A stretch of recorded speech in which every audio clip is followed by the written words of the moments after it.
बिस्मिल्लाहिर्रहमानिर्रहीम।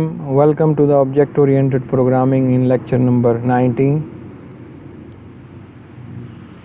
Last lecture में हमने काफ़ी कॉन्सेप्ट डिस्कस किए थे, जैसे कि कांस्टेंट ऑब्जेक्ट्स कैसे बनाते हैं, और इसके अलावा हमने बात की कि स्टैटिक डाटा मेंबर्स क्या होते हैं, स्टैटिक मेंबर फंक्शंस क्या होते हैं, पॉइंटर्स क्या होते हैं, पॉइंटर्स का ऑब्जेक्ट के साथ क्या यूज़ है और पॉइंटर टू ऑब्जेक्ट्स कैसे वर्क करते हैं। और हमने अरे ऑफ पॉइंटर्स की बात की कि अरे टू पॉइंटर्स टू ऑब्जेक्ट्स जो हैं वो क्या हैं। तो ये काफ़ी कॉन्सेप्ट्स हमने डिस्कस कर लिए हैं और अब से पिछले कई लेक्चर्स में हम ये करते आ रहे हैं। आज के लेक्चर में हम केस स्टडी लेंगे और केस स्टडी उन तमाम लेक्चर्स पे मुश्तमिल होगी, यानी वो तमाम जो अब तक हम कॉन्सेप्ट डिस्कस करते आए हैं उनको अब हम प्रैक्टिकली देखेंगे। इस लेक्चर में हम बेसिकली कोड आपसे डिस्कस करूंगा मैं और एक्सप्लेन भी करूंगा, और इसमें कुछ कोड ऐसा होगा जो कि आपने ख़ुद लिखना होगा, कोई मुश्किल नहीं है। कुछ हिस्सा आपको मैं उसका दिखाऊंगा तो दूसरा हिस्सा आप खुद समझ जाएंगे कि वो कैसे हो। तो केस स्टडी है design a class date through which user must be able to perform the following operations. आपने डेट की क्लास बनानी है, और डेट की क्लास क्या होती है, जैसे आप डेली रूटीन में डेट देखते हैं, आज की तारीख कितनी है, कल की कितनी है, आगे 10 दिन बाद क्या होगी, 25 दिन बाद क्या होगी, 20 दिन बाद क्या होगी, ये डेट है। और डेट एक क्लास यानी एक ऑब्जेक्ट हो सकता है, इसलिए हम उसको चूज़ कर रहे हैं। तो डेट में जो आप ऑपरेशन आप कर सकते हैं उनको समझ लें कि get and set, current date and month and year. Of course यहाँ पे जब डेट की बात करते हैं तो डेट में 3 चीज़ें होती हैं, एक तो ईयर होता है, दूसरा मंथ होता है और तीसरा डे होता है। तो हम इजीली जो है केस स्टडी के ज़रिए एक्सेस कर पाएँ, यानी डे सेट कर पाएँ, मंथ सेट कर पाएँ, ईयर सेट कर पाएँ। गेट करने का मतलब है रीड कर पाएँ कि डे में क्या पड़ा हुआ है वो गेट करो, मंथ में क्या पड़ा हुआ है, ईयर में क्या पड़ा हुआ है। और दूसरा जो काम हम कर सकते हैं वो increment by x number of days, month and year. अब यहाँ पे हम कह रहे हैं कि उन डेज़ में, मंथ में, ईयर में हम मुख्तलिफ डेज़ ऐड कर पाएँ, मंथ ऐड कर पाएँ, ईयर यानी आज से मैं 20 दिन ऐड करूँ तो 20 दिन बाद क्या डेट मुझे मिलेगी, ये प्रोसेस जो है वो हम करना चाहते हैं। उसके बाद सेट डिफ़ॉल्ट डेट, यानी हम एक डेट सेट करेंगे जो कि आगे डिफ़ॉल्ट होगी, बाय डिफ़ॉल्ट जो है वो हम उसको चूज़ कर पाएंगे। तो अब स्टार्ट करते हैं। जैसे कि हमारा मानना रहा है कि एट्रीब्यूट्स देखते हैं हम। अब डेट क्लास है तो उसके एट्रीब्यूट बनेंगे डे, मंथ, ईयर और डिफ़ॉल्ट डेट। ये अब ज़ाहिर है उससे गौर करने से पता चला हमें ऐसे आपने ढूंढना है। The default that is feature shared by the all objects. अब क्योंकि ये डिफ़ॉल्ट डेट है तो ये सारे ऑब्जेक्ट्स में शेयर होगा, क्योंकि डिफ़ॉल्ट डेट हर तरह के ऑब्जेक्ट जो है उसको शेयर कर लेगा, क्योंकि डिफ़ॉल्ट डेट जो है वो हर किसी की पहले से प्री डिफ़ाइंड डेट होगी, यानी बाद में उसको आप सेट कर सकते हैं। तो क्योंकि अब ये सब में शेयर होगा तो उसके लिए ज़ाहिर है हमें स्टैटिक मेंबर ये डिक्लेयर करना पड़ेगा। अब ये स्टैटिक मेंबर क्यों है, क्योंकि इसने सारे ऑब्जेक्ट में शेयर होना है, तो इसलिए अब ये क्लास लेवल का एक डाटा मेंबर बनेगा और सारे ऑब्जेक्ट्स को ये अपनी सर्विस देगा। अब हम सबसे पहले डेट क्लास की एक क्लास यानी एक फ़ाइल बनाएंगे, डेट क्लास की एक हेडर फाइल बनाएंगे, जैसे date.h है। तो मैं यहाँ पे कह रहा हूँ क्लास डेट। तो यहाँ पे यानी मैंने वही तमाम डाटा मेंबर्स दिए जो भी मैंने सोचे थे, attributes, int day, month and year दे दिया, और डिफ़ॉल्ट डेट को मैंने कहा था ये एक स्टैटिक डेट डाटा मेंबर होगा और इसकी जो टाइप है वो डेट है, ये हमने रखी है। इंटरफेस यानी मेंबर फंक्शंस कौन कौन से होंगे वो भी देख लेते हैं एक नज़र। यहाँ पे देखें कि मेंबर फंक्शंस हमारे पास गेट डे यानी डे गेट करना, get month, get year, set day and set month and set year, add day, add month and add year and set default date. तो ये हमारे इंटरफेसेस हैं जिसके थ्रू हम क्लास को एक्सेस करेंगे। और ऑफ कोर्स इंटरफेस क्या होते हैं और ये गेटर सेटर फंक्शन क्या होते हैं, इन पे पहले हम काफ़ी बहस कर चुके हैं, तो आज उनकी हम कंपैरिजन जो है वो यहाँ पे हम कर रहे हैं। इसके अलावा As default date is the static member, the interface set default date should also be declared static. तो default date को हम यहाँ पे static रखेंगे। अब आगे इंटरफेस भी हम दे देते हैं। तो ये सारे हमने इंटरफेस दे दिए, सारे मैं यहाँ पे नहीं शो कर रहा, स्लाइड पे जगह नहीं है, बाकी आप खुद लिखेंगे। यहाँ पे मैंने एक एक उनका सिग्नेचर आपको दिया है। वाइड सेट डे, उसमें आप डे पास करेंगे इन टाइप के। और इसी तरह गेट इंट को हम कांस्टेंट बना रहे हैं क्योंकि ये रीड करेगा, तो इसका काम है रीड करना, तो इसमें चेंज तो नहीं करेंगे, इसलिए इसको मैंने कांस्टेंट रख लिया है। और इसकी रिटर्न टाइप इंट है। एक और मेथड बनाया है ऐड करने के लिए।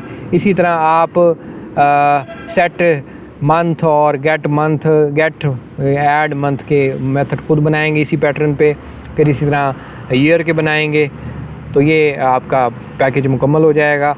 तो बाकी सारे मैं मतलब इसको देख के आप इजीली बना लेंगे, कोई मुश्किल नहीं है, बल्कि ये आपका आने वाली असाइनमेंट है जो मुझे आप नेक्स्ट वीक में सबमिट करवाएंगे। उसके बाद हम यहाँ पे जो हमारा वाइड यानी सेट डिफ़ॉल्ट डेट है उसकी डेफिनेशन देख लेते हैं। Set static void default date, यहाँ पे मैंने अब यहाँ पे देखें इंट डे, इंट मंथ, और ये मैंने 3 पैरामीटर दिए हैं और यानी मैंने उसको डिक्लेयर कर दिया। इसकी डेफिनेशन मैं क्लास से बाहर दूंगा, जस्ट मैंने डिक्लेयर किया है इसको। कंस्ट्रक्टर और डिस्ट्रक्टर भी देख लें। कंस्ट्रक्टर ये हमारा कंस्ट्रक्टर है, उसकी डिक्लेरेशन देख लें। इसको मैंने यहाँ पे यहीं पे इंट डे 0 और इनिशलाइज भी कर दिया। इसी तरह डिस्ट्रक्टर भी देख लें। डिस्ट्रक्टर सिंपल है, इसमें कोई डेफिनेशन वगैरह नहीं है, ये दोनों मैंने डिक्लेयर कर दिए। इनकी डेफिनेशन ज़ाहिर है क्लास से बाहर दूंगा मैं। इम्प्लीमेंटेशन, अब ये सारी हेडर फाइल मेरी बन गई। अब जो है मैं इसकी इम्प्लीमेंटेशन दूंगा बाहर। इम्प्लीमेंटेशन में देखें, मैं सबसे पहले कंस्ट्रक्ट यानी डिफ़ॉल्ट डेट की इम्प्लीमेंटेशन दे रहा हूँ। यहाँ पे मैंने सेट कर दी 7/3/2005। आप कोई भी डेट सेट करते हैं तो हर ऑब्जेक्ट फिर ये इसी डेट से स्टार्ट होगा क्योंकि ये डिफ़ॉल्ट डेट है। कंस्ट्रक्टर की डेफिनेशन भी देख लें, बड़ी सिंपल है। यहाँ पे कुछ चीज़ों का ख्याल हम रखेंगे। तो ये कंस्ट्रक्टर है क्योंकि जो भी ऑब्जेक्ट बनाएंगे तो ये कंस्ट्रक्टर कॉल होगा। तो यहाँ पे आप पैरामीटराइज कंस्ट्रक्टर है, तो कंस्ट्रक्टर में 3 वैल्यूज़ पास हो रही हैं, डे, मंथ और ईयर। डे को हम चेक करें, अगर तो डे 0 के बराबर है तो फिर हम उसके अंदर डिफ़ॉल्ट डे डाल देते हैं, क्योंकि डे 0 नहीं हो सकता, डे 1 से लेके 31 तक होगा। इसी तरह अगर तो 0 नहीं है डे, तो फिर एल्स में जाके हम सेट डे करवा लेते हैं, यानी जो यूज़र ने डे दिया है वो सेट कर दो। अदरवाइज़ ज़ाहिर है वो 0 है तो फिर हम उसको सेट नहीं करवाएंगे, हम उसमें डिफ़ॉल्ट डेट डाल देंगे। डिस्ट्रक्टर में कुछ भी नहीं देना, जस्ट जो है वो सिंपल आप ब्रैकेट ओपन करके खाली छोड़ देंगे। तो ये बड़ी सिंपल इसकी मतलब डेफिनेशन है। गेटर और सेटर देख लें, ये भी मैं सारे नहीं दिखाऊंगा, इसमें एक दिखाऊंगा मंथ का, बाकी डे का आप खुद कैलकुलेट करेंगे। यहाँ पे मैंने ये सारी उसकी जो सेट मंथ की डेफिनेशन दी है, ये क्लास में हमने डिक्लेयर किया था। यहाँ पे स्कोप रेजोल्यूशन ऑपरेटर लगा के ये सारा सिंटेक्स वही है जो मैं अब पहले बयान कर चुका हूँ। यहाँ पे अब आप देखें कि मैंने कंडीशन लगा रहा हूँ कि अगर तो हमारे पास ये जो मंथ आए हैं ये 0 से बड़े हैं और 12 से छोटे हैं या बराबर हैं, तब तो मैं इसको सेट कर देता हूँ मंथ में, ठीक है। अदरवाइज़ यहाँ पे मैं कोई एरर दे दूँगा, क्योंकि अगर फ़र्ज़ करो 0 ने कोई -1 डाल दिया या -25 डाल दिया या 12 से बड़ी वैल्यू डाल दी, तो वो तो मंथ में नहीं आ सकती, वो तो हमारा ऑब्जेक्ट जो है वो इलीगल स्टेट में चला जाएगा। उस केस में हम यहाँ पे एरर मैसेज शो कर सकते हैं एल्स में जाके कि भाई अपनी इनपुट को ठीक करो। उसके बाद get month as a constant, इसमें रिटर्न मंथ हम कर देंगे जो भी पड़े होंगे। ऐड ईयर जो है, अब ये बाकी जो जैसे यहाँ पे देख लें इसको, इसी तरह आप सेट डे और सेट ईयर के खुद बनाएंगे। गेट ईयर और सेट ये sorry set year, set get year और सेट डे और गेट डे, ये आपने खुद बनाने हैं इसी पैटर्न पे। इन कंडीशन भी लगाएंगे, उसमें ज़ाहिर है 31 डे हैं तो उसको चेक करेंगे। ईयर में भी हम कोई ख़ास किस्म का ईयर देंगे। ऐड ईयर में ज़ाहिर है हम ये ऐड करना चाहते हैं कि भाई आज की डेट में इतने दिन ऐड करो या आज की डेट में इतने साल ऐड करो और फिर आगे जाओ। मैं ईयर ही कर रहा हूँ, बाकी मंथ आप खुद करेंगे। मैं यहाँ पे देखें ईयर ऐड कर रहा हूँ, तो ईयर देखें मैंने यहाँ पे ऐड किए, जितने भी आए मैंने ईयर में प्लस कर दिया।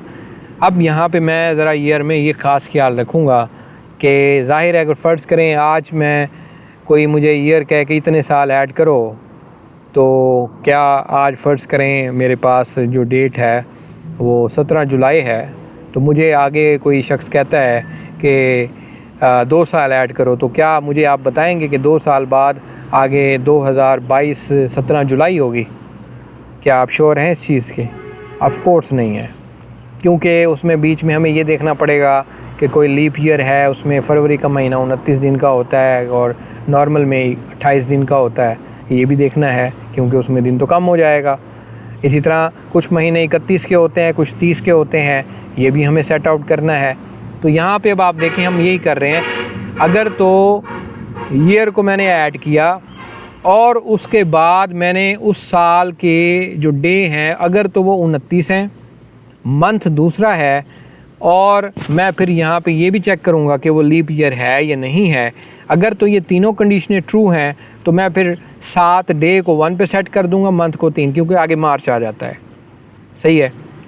अगर इनमें से कोई कंडीशन फॉल्स है, अगर डे मतलब 29 नहीं है या मंथ दूसरा नहीं है या लीप ईयर वो नहीं निकलता, तो उस केस में हम ये कंडीशन फॉल्स हो जाएगी और फिर जो भी यूज़र ने ईयर दिया है वो सेट हो जाएगा। ईयर सेट तब नहीं होगा जब ये तीनों कंडीशन, यानी तब भी सेट होगा लेकिन उस वक्त डे भी सेट हो जाना चाहिए, मंथ भी सेट हो जाना चाहिए। अगर हम इन दोनों को सेट नहीं करेंगे तो फिर वो एग्जैक्ट डेट एडिशन तो ना हुई। तो ये आप देख सकते हैं कि मैंने यहाँ पे लीप ईयर का फंक्शन कॉल किया हुआ है। लीप ईयर का फंक्शन क्या करता है, ईयर लेगा और ये चेक करेगा कि लीप ईयर है या नहीं है। अगर तो है ये ट्रू रिटर्न करेगा, अगर नहीं है तो ये फॉल्स रिटर्न करेगा। तो यहाँ पे वो कंडीशन हमारी ट्रू हो जाएगी। ऑफ कोर्स अगर बस दूसरा महीना है और फरवरी की 29 तारीख है तो वो लीप ईयर भी ट्रू रिटर्न करेगा, कंडीशन ट्रू हो जाएगी। और यहाँ पे हम कह रहे हैं कि डे को 1 पे सेट कर दो और ईयर को 3 पे सेट कर दो, तो ये सारी जो है वो कंडीशन यहाँ पे आ जाएगी। कुछ हेल्पर फंक्शन है जैसे कि वो भी देख लेते हैं। यहाँ पे लीप ईयर जैसे हेल्पर फंक्शन था हमारा, इसको भी देख लें। इसको भी हमने कांस्टेंट डिक्लेयर किया। इसकी रिटर्न टाइप बूलियन है, यानी ये ट्रू या फॉल्स रिटर्न करता है। और इसकी डेफिनेशन हम देख लेते हैं। ये देखें बड़ी सिंपल डेफिनेशन है। इसमें आप डायरेक्ट वही आपने प्रोग्राम बनाया होगा लीप ईयर फाइंड करने का, तो ये बिल्कुल वैसे वर्क कर रहा है। तो यहाँ पे आप देखें कि हम कोई भी ईयर लेते हैं और यहाँ पे चेक करते हैं कि वो 4 पे डिवाइड करो, अगर उसका रिमाइंडर 0 के बराबर आ जाए, फिर 100 पे डिवाइड करो और उसका रिमाइंडर 0 के बराबर अगर नहीं आए तो कंडीशन फिर चेक करो कि 400 पे डिवाइड करो, रिमाइंडर 0 के बराबर आ जाए तो तब ये लीप ईयर है, अदरवाइज़ ये फॉल्स रिटर्न करो, ये लीप ईयर नहीं है। आप यहाँ पे वही लीप ईयर वाली कंडीशन भी लगा सकते हैं जो आपने चेक की है, लेकिन ये डिटेल में चेक करता है, इसमें सारे ही चेक हो जाते हैं। लेकिन वो तो हमें पता है कि लीप ईयर अगर 4 पे तकसीम हो जाता है तो वो लीप ईयर है, तो 4 साल बाद आया, तो वो भी आप लगा सकते हैं। सिर्फ ये वाली कंडीशन भी काफ़ी है उसके लिए। लेकिन ये फिर और मतलब आने वाले जो साल हैं वो भी चेक कर लेगा, हर तरह के साल को ये चेक कर लेगा। तो ये कंडीशन मेरे ख्याल में ज़्यादा सूटेबल है। सेट डिफ़ॉल्ट डेट को भी देख लें कि इसमें हम डिफ़ॉल्ट डे सेट कर रहे हैं। इसी तरह यहाँ पे डे आया, मंथ आया M, और Y ईयर आया। यहाँ पे हम कह रहे हैं कि डे अगर 0 से D जो है वो 0 से बड़ा है या बराबर है और D जो है वो 31 से कम है, तब डे सेट कर लो। तो वो उसी तरह आप मंथ को चेक करेंगे, एक और कंडीशन लगाएंगे यहाँ। इसके बाद वहाँ पे M को चेक करेंगे। M ज़ाहिर है 12 महीने हैं, वही 0 से 12 तक चेक करेंगे। ईयर जो है वो आप यहाँ पे शुरू से आगे तक लेके जा सकते हैं, जितने आप मतलब देना चाहें, 2050 या 2100 यहाँ पे ईयर पे सेट करना चाहें। ये अब आप पे डिपेंड करता है कि आपके प्रोजेक्ट क्या कहता है। तो आज के लेक्चर में हमने केस स्टडी कंप्लीट कर ली। ये असाइनमेंट आपकी है। बाकी जितने मेथड हमने यहाँ पे नहीं दिए वो अगले लेक्चर में आप कंप्लीट कर लेंगे और काफ़ी आसान है। इसको आप DAVC++ में भी लिखें, वहाँ बनाएं। इसमें वो तमाम कॉन्सेप्ट जो अब तक हम पढ़ते आए हैं वो सारे कवर हो जाते हैं ताकि आपकी रिवीजन हो जाए। हम भी आगे एक लाइव कोडिंग करेंगे कुछ लेक्चर्स के बाद, जिसमें सारी चीज़ें रैप अप हो जाएंगी। तो आज के लेक्चर में यहाँ पे ख़त्म करता हूँ। अगले लेक्चर तक के लिए खुदा हाफिज़।